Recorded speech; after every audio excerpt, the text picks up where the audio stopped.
My name's Mike Ellis. I have a problem. I rescue, refurbish, restore and revitalise vintage drums, in particular Premier drums.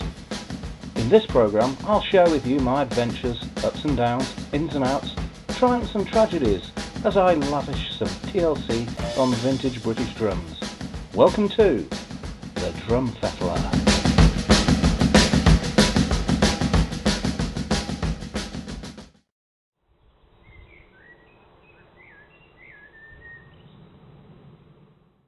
Okay, well, it's all go here today at Burnham Towers.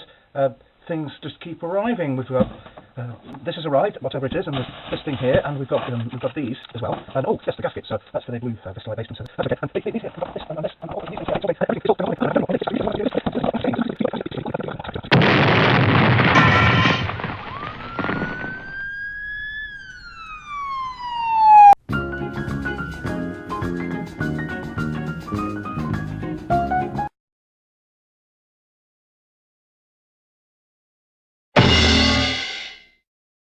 I'm alright, fully recovered. Thank you for all the messages and flowers, chocolates and invitations to Dignitas. Right, yes, I'm alright, I'm fine. Today's episode of the Drum Fettler. Well, the blue bass drum, the blue Vistalite bass drum continues. Should have that finished. We're also going to be looking at a little bit of a tricky hardware problem. Very small, but nevertheless tricky hardware problem, which kind of supports the idea that you should never throw anything away, even if you don't know what it is, because I found a vital bit for a client, but you'll see what that is later. We're also going to be taking a look at those brands made by Premier but weren't Premier. Beverly, Super Olympic, Olympic and Hammer. A little bit of a history thing going on there. So, all that to look forward to. However, I have many parts here to get stuck into, more deliveries, which is great. Got lots of these and some of these and those as well. I've got to put it all away, which is very boring because it means being tidy. I'm not very good at that, but anyway, I'll get things away.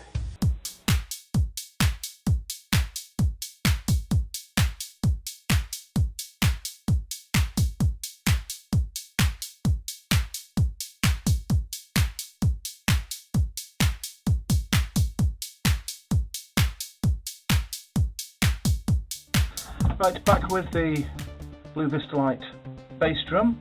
I can now reveal that the lugs we're going to be using are Hayman's.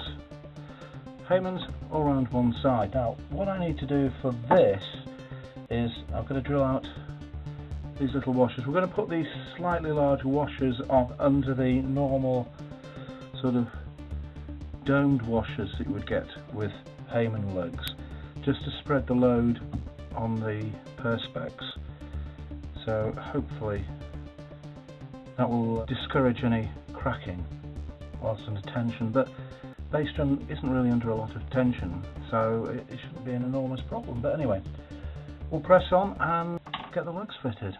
Well, look what I've found in amongst all the stuff. We have a head and indeed a hoop.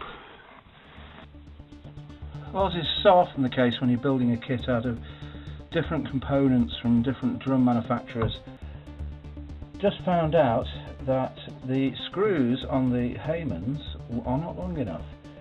Now that's obviously because they've got to go through a thicker Vistalite shell. We've also got, which I forgot to mention, some gaskets which were made by Highwood drums to go under the lugs as well, so that means that these little blighters aren't long enough, but I'm sure somewhere in the bits and boxes and everything that we've got here I'll be able to find something suitable. So let's go searching. There is much joy. Yes, I found amongst my very dusty box of Eddie Ryan parts a load of screws, and they have the right thread. Good old-fashioned thread, you know, good proper British Whitworth threads, none of this metric muck. Are you in focus? Toe stop. Why would you want to stop toes? They help you balance. No, really they do. If you didn't have toes, you'd fall over. I've got toes. It doesn't seem to stop me falling over on a regular basis. Never mind. Anyway, 252 pedal. One of Premier's finest achievements and still a great favourite with hundreds, thousands, possibly tens of thousands of drummers all around the world. And one of the components that is often missing, or is much sought after, so I'm led to believe, is the toe stop. Now this is an original toe stop, and this went on the foot plate, and presumably it's called a toe stop because it stops your toes going too far up. Now because these are hard to find, I took it upon myself to find an alternative. So here it is, the Blenheim Drums toe stop for the 252. Now this is made out of, honestly you don't expect me to remember that, do you?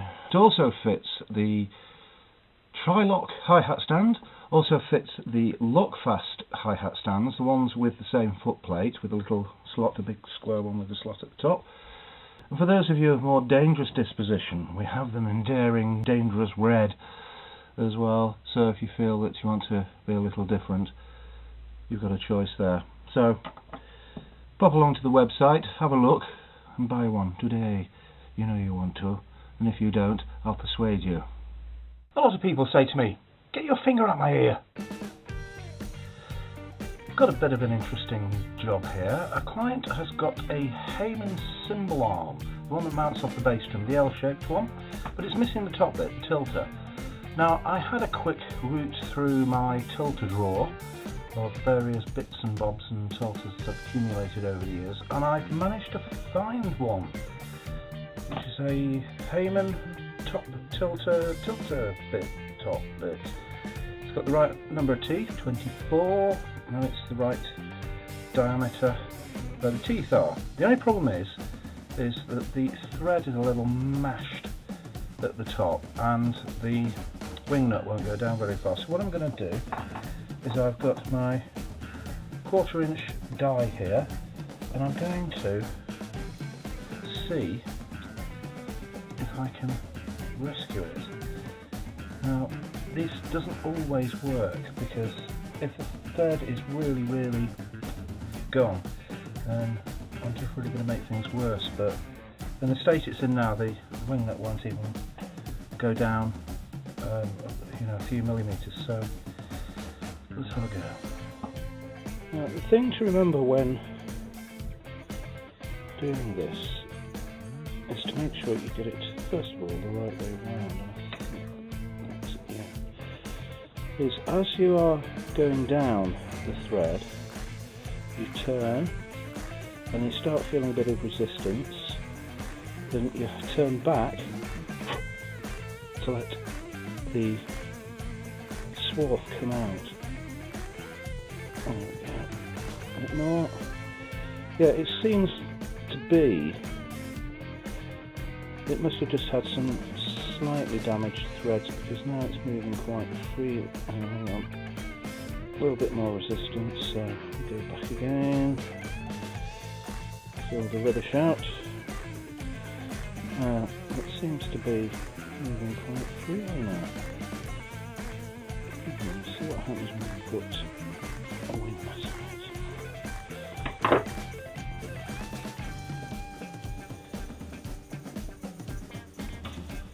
it. Well, that's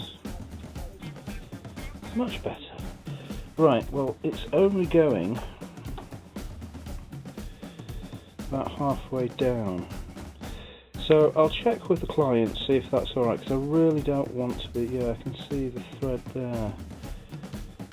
It's in really quite a bad way. How does this happen? How do people do this? That's much better than it was. It just really wasn't turning at all before, so yes, job done. Okay, well, I'll go and check with the client and see if half a good thread on the right piece of equipment is going to be okay. Right, so I've checked with the customer. Yes, that's fine, he's happy with that. There's enough travel on the wing nut there, because once the washer and the sleeve and the felts are on, the bottom end of the thread is not really that crucial, so that's alright. So yeah, useful piece of gear that, if you ever have an old bit of thread that you think is past usefulness, but it might just need straightening out after a bit of abuse. What I need to do now is I've got to find a coach belt, see if I've got anything suitable. I have a solution. I found a coach bolt and a wing nut that fits, but unfortunately the receiving hole on this side is round, and so the coach belt doesn't fit in, so I've put a little scooped out plastic washer on there. It's not ideal, it's not original, but it just might work.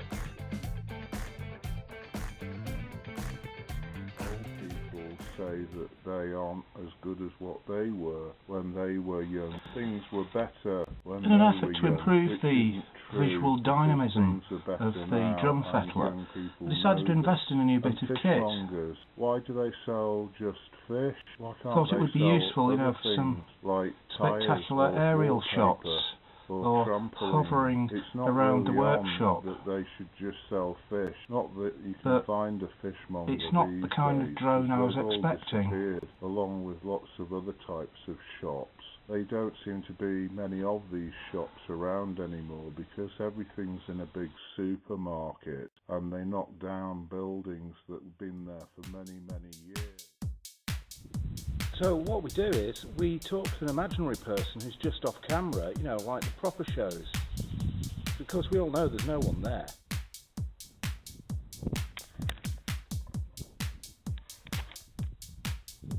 See, no one there. Yeah, I know, it's amazing. Lugs are all fitted. Put a new vent in the old hole there. Plug that superfluous hole next to the tom holder. So yes, those hoops I found earlier, we'll take a closer look at them. Well, actually I think it's a hoop, so we'll take a closer look at it, see what kind of condition it's in, and see what needs doing to it. Okay, the hoop is actually not too bad. It probably just needs cleaning, but there are some scratches. So I think what I'm going to do is I'm going to mask off the blue inlay, because I want to keep that for obvious reasons, and sand down very carefully, see, things like that, and let's give it a new coat of black. Now we need to get stuck into the claws and T-rods. We've got mostly Hayman, well the T-rods are Hayman, but two of the claws are actually Eddie Ryan, so they're quite pitted actually, they haven't had a good life. So I think what we'll do with those is we'll put those around the bottom. I'll get them cleaned up as best I can, but I think the best place for them is hidden away around the bottom of the drum.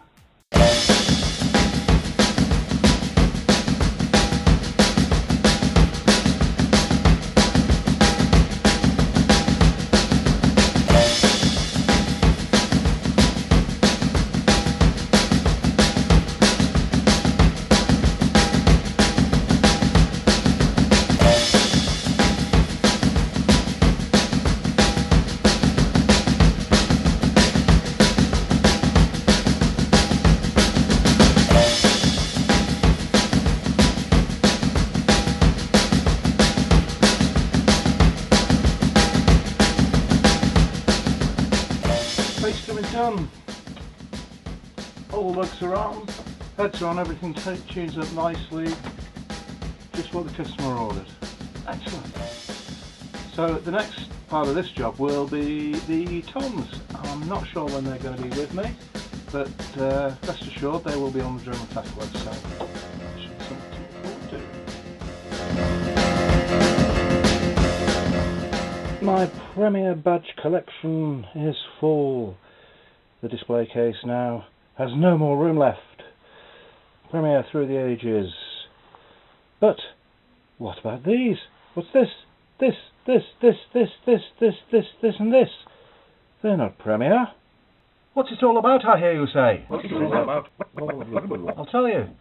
These were brands made by Premiere: Beverley, Olympic and Hammer. Let's take a look at them.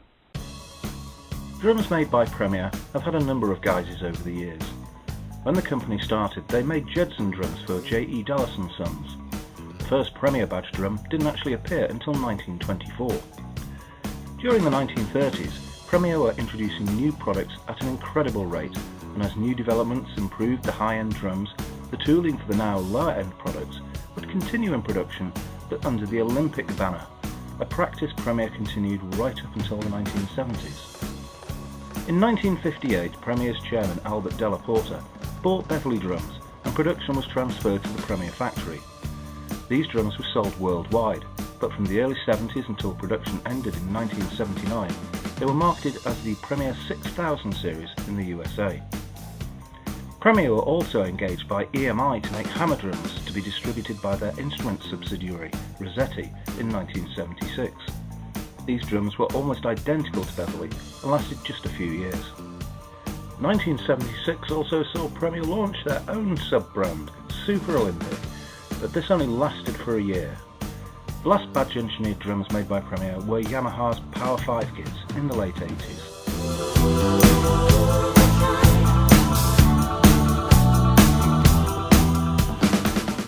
Righto, one more job to do on the blue Vistalite drum. I noticed just before I was going to pack it that it's still got some surface scratches which wouldn't polish out with just sort of normal multi-surface cleaner, so I think I need to do something a little bit more drastic to get rid of those, and I'll get it in tip-top condition, or as best I can, so I think that's what I'm going to do.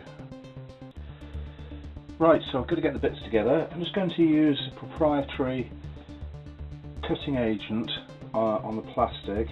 Don't want to go too mad with this because you could end up making it a great deal worse, so just need that. I need a little bit of water and a cloth, and then we're ready to go. Just give it a little shake.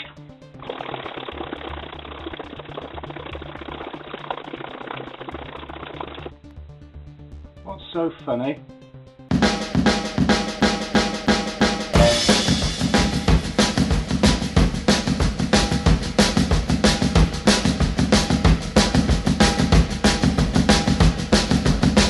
Let that dry and then we shall polish it off.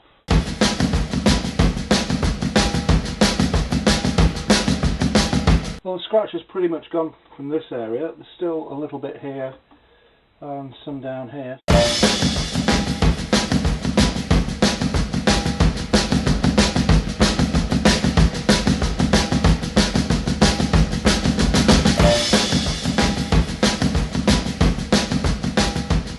Excellent. The scratch is gone. So I'm going to carry on with this. I'll do the other side.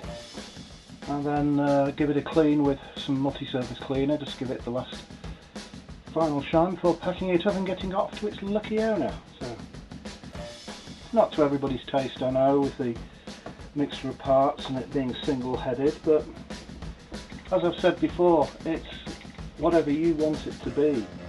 You can do anything you want, really, and you know, it doesn't have to be someone like me or the other many drum restorers or builders.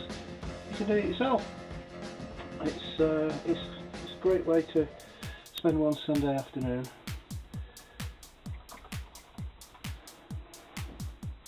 Brilliant. So that's all good news. Right, now I'm just wondering what to do next. Unlike earlier, I'm waiting for deliveries again, waiting for parts. It's famine or feast here. 1 minute you've got everything you need, next minute you haven't.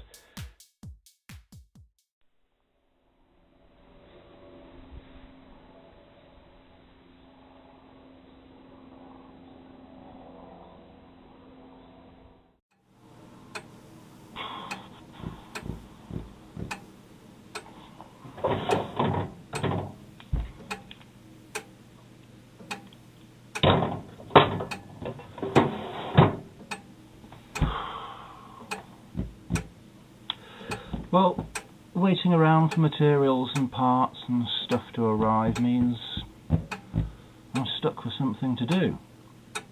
But on the plus side, it is a Friday. So that means I could declare the weekend starts early. And if it's a Friday and you've got nothing to do and you're British, there's one thing that you should do. To the Euro Blobmobile! 5, 4, 3.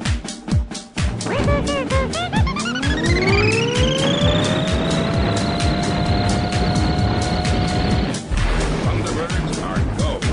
Automatic countdown. Very far from my head. Progress is the break. Final break. International rescue from Thunderbird 1. Yes. Fish and chips on a Friday. You cannot beat it. Oh, that's lovely. Lots of salt and vinegar. Right, I have my chips now, so you can sod off.